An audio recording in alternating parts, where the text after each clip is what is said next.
Hey guys, welcome back to the channel, and I got your Married at First Sight Season 13 Episode 4 recap. But before we jump into this, if you're new here, hit that subscribe button, turn on your notifications. If you like the video, smash the like button and drop a comment down in the comments section below. So it was a pretty good video, but let's talk about it. So now the 5 Married at First Sight couples just met a few hours ago, and they wake up married to a stranger.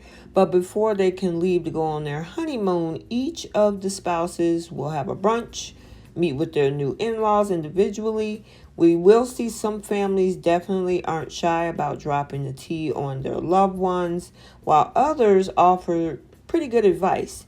So, it's interesting how we're going to see how, things progress with these particular couples and their relationships. We are also finally at the point where things are definitely about to get exciting. So everybody has pretty much in this episode met their spouse, gotten a chance to present their best self. And pretty much what we're looking forward to is getting to see the real people or the real versions of these people. So let's talk about Rachel and Jose. So they are finally alone, and they definitely feel comfortable around one another. Neither one of them seems remotely nervous about going to sleep next to their stranger spouse. And then what we see on the next day is Jose meeting his new in-laws, and he has nothing but great things to say about Rachel. Her mother, though, warns him that she is great, but she can be extremely messy. And we see Jose's face completely drops at that idea that, his wife or spouse isn't perfect. Although, I do appreciate the family giving them some tips. I don't think, most people will want their family revealing all of their bad habits, especially this early. Now, meanwhile, we see Rachel meeting with Jose's family too, and she inquires about exactly how structured her husband truly is. She quickly realizes that he's very serious about all of the things he puts his mind to. He even has a whiteboard in his house with all of his, expenses and everything listed. Both Rachel and Jose relax after meeting each other's families. We see Rachel reassuring him that she has learned to communicate her feelings, but she still has work to do with her finances. Jose is very confident that, he'll be able to help her in those areas. So when they're packing for their honeymoon, Rachel reveals just how excited she is to have some time away with her husband. And when he packs the condoms, she tells him those are not necessary, especially if we're trying to have some babies. Well, wow. So, that was a great way of telling him how she really feels. I'm looking forward to these two. They seem like they're all in. I know we saw some previews, but I'm having high hopes for these two. So we'll definitely see how it goes with Rachel and Jose as the weeks continue. So now let's talk about Mila and Gil. So after their wedding, we see the both of them bond in their hotel room as they talk about the deaths of their fathers. They both have experienced tragic loss of a parent, and he shares his story before both of them going to sleep. Now, the next morning, Gil is pleasantly surprised to find out that his wife looks just as good, all natural, as she did made up for the wedding. Now, as the way it looks, we don't know if her looks are pretty much the least of his problems. Now, Gil meets with Mila's male friends and brother for brunch. Once again, he's asked if there are any red flags that he sees in his wife. He has concerns about her spending habits, though, but is reassured that Mila can afford her lifestyle. He is also told that more than likely he wouldn't be expected to contribute to her shopping sprees. So that's interesting, what pretty much they're saying is that even though she go on a shopping spree, she can pretty much come out of her own pocket. Now when Mila visits with Gil's family, she's very honest about who she is as a person. She also admits that she isn't sure if she is a dog person. And especially considering that Gil has a dog, that could be a problem. Now, while discussing the meeting with the in-laws, Gil expresses outlook on their money situation. Now, Mila admits that she's driven by money. She's extremely ambitious, especially after she says she was growing up extremely poor. Gil, however, isn't motivated the same way. And it's obviously, they're both a little concerned about what that could mean for their marriage. Now, it's safe to believe that their differences will, I won't say if it looks like their differences will eventually become an issue.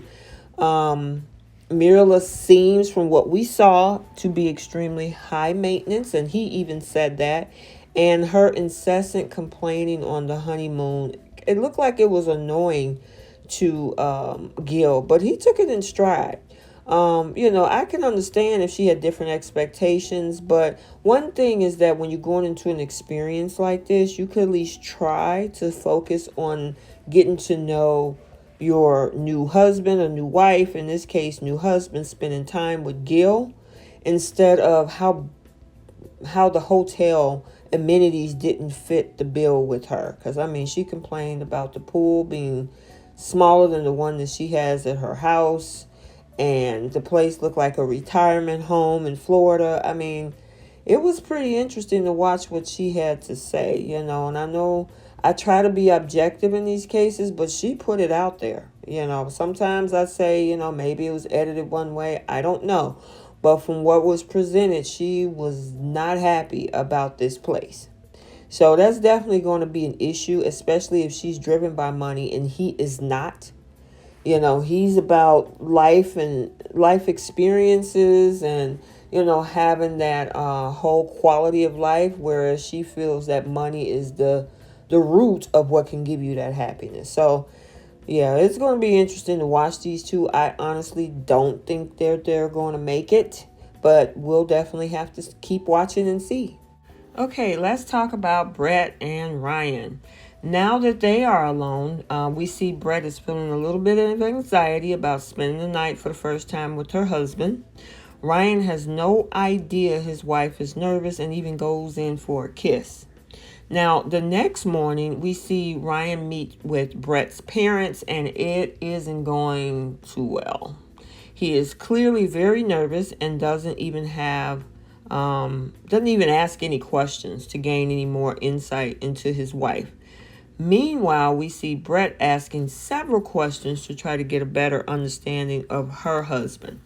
Now, Brett shares with Ryan that she is nervous about the honeymoon because she is scared of flying. And I understand. I get a little anxiety when I go over some turbulence too.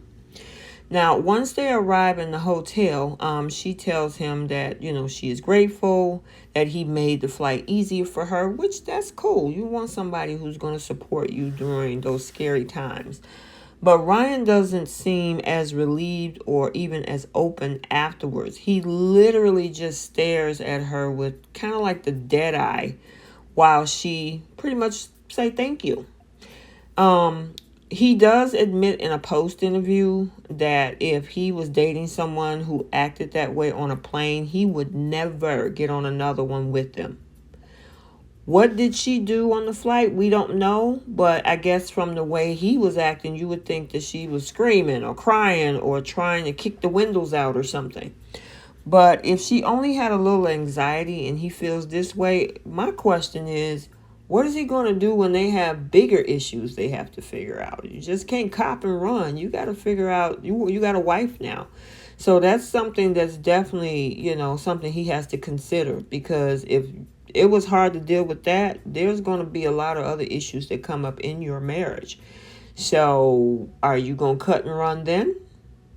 Well, we'll definitely have to wait and see how that turns out. But I don't know. I'm kind of 50-50 with Brett and Ryan. It seemed like a little bit of a disconnect there.